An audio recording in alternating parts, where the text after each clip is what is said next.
Agora vamos para a nossa página internacional. Um dia depois das manifestações contra a reforma previdenciária na França, o país segue sentindo os reflexos da crise. O assunto agora para o editor de internacional, Fabrício Naitsky. Bom dia, Fabrício. Eu queria que você falasse dessa situação. A gente falava ontem e continua cada vez mais tensa, Fabrício. Bom dia, Matos. Bom dia a todos que acompanham o Jornal da Manhã, as mulheres especialmente, parabéns pelo seu dia.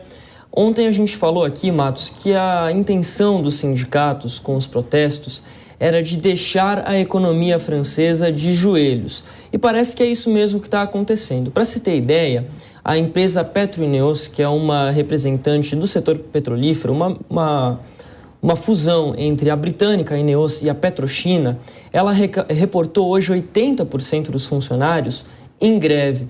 Além dela, a TotalEnergies, que é uma das principais empresas do setor químico da França, está com bloqueios na porta das refinarias há 2 dias. A empresa garante que esses bloqueios não vão afetar o fornecimento de combustíveis para o país, mas o histórico prova um pouco o contrário. Para se ter ideia, em outubro, os trabalhadores dessa empresa realizaram protestos pedindo aumento salarial e a empresa acabou levando a uma escassez de combustível em pelo menos 1/3 dos postos de combustível na França. Outro ponto também que tem sido afetado é o do gás natural. E essa é uma pressão que, segundo os representantes sindicais, ela vai continuar, porque a ideia é fazer o governo sentir mesmo no bolso, Matos. Para se ter ideia também, há a questão da queda de energia. Segundo os grevistas, ontem foi registrada uma produção com baixa de 13 mil megawatts nas centrais térmicas e também nas centrais nucleares do país. Isso é o equivalente à produção de 12 reatores nucleares. Então, é uma pressão muito grande. As centrais sindicais que querem se reunir com o presidente Macron o quanto antes já convocaram novas manifestações para sábado. E aí tem a questão dos números de ontem, né? Agora já um pouco mais estabelecidos. Há uma discordância, o que dizem as centrais sindicais e as autoridades. As centrais sindicais falam em 3,5 milhões de pessoas que saíram às ruas em mais de 300 manifestações espalhadas pelo país. Já o governo fala em 1.300.000 pessoas. Fato é, as manifestações foram grandes, vão continuar e até hoje os reflexos estão sendo sentidos. No setor da energia, também as greves têm afetado o sistema de transportes, tanto urbano, por exemplo, em Paris, metrô e trem, como transporte de passageiros, o sistema de trens por todo o país que ligam todas as cidades da França, Matos. Fabrício, a gente sabe que o bem-estar, né, europeu, assim, a política de bem-estar para o trabalhador. Eu queria que você explicasse, então, para o nosso ouvinte internauta, também quem nos acompanha, justamente são 2 anos aí de uma reforma da Previdência e todo esse barulho, né? A gente lembra aqui no Brasil que houve uma mudança até muito mais radical. Houve já uma tentativa de Macron no seu primeiro mandato e agora, então, essa disputa aí, como você falou, estrategicamente mexeu com o combustível, a gente sabe onde isso vai parar, né, Fabrício?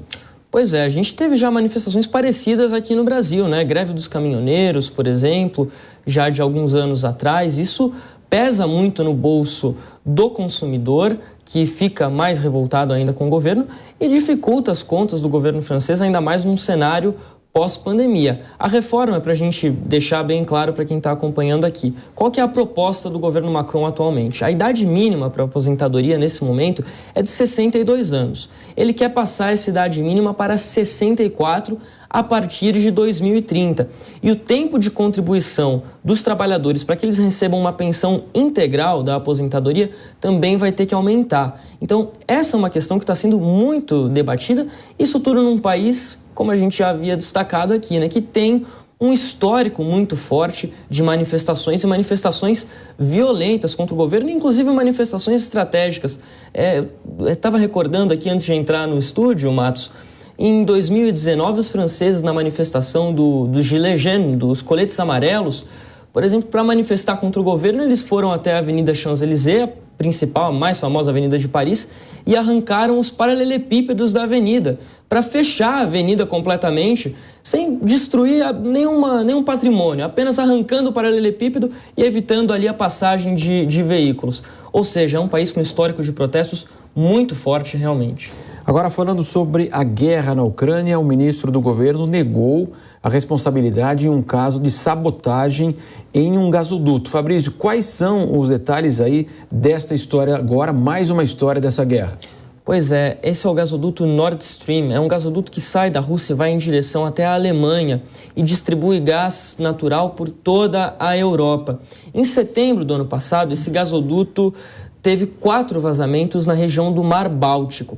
E esses vazamentos foram identificados como propositais. Não foi um tipo de vazamento que aconteceu por alguma falha no funcionamento. Não, eles foram alvos de explosões. O governo russo, o Kremlin, desde o começo falou: isso é trabalho de terroristas internacionais. Eles acusaram formalmente o governo do Reino Unido, por exemplo, de querer causar esse ataque, esse vazamento, para dificultar ainda mais a vida da Rússia. Recentemente, o jornal americano The New York Times publicou uma reportagem em que diz ter conseguido acesso a documentos da inteligência do governo dos Estados Unidos, que acredita que os ataques foram promovidos por membros, não se sabe exatamente quem, mas por um grupo que seria pró-Ucrânia, adversários de Vladimir Putin. Eles não mencionam diretamente o governo ucraniano, não mencionam, por exemplo, o presidente Volodymyr Zelensky, mas colocaram aí a Ucrânia nesse rol. Hoje, pela manhã, o ministro da Defesa ucraniano, o Oleksiy Reznikov, ele disse que definitivamente não é uma ação de Kiev, que esse vazamento aconteceu de fato, foi alvo de ataque, mas ele tirou a responsabilidade do governo de Zelensky, Matos. Então, há essa questão.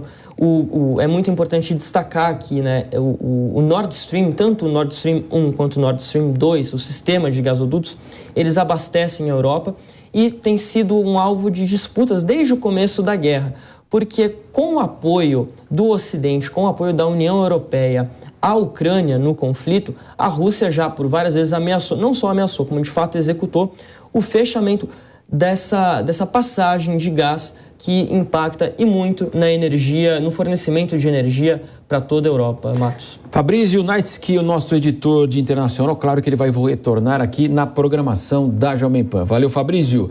Agora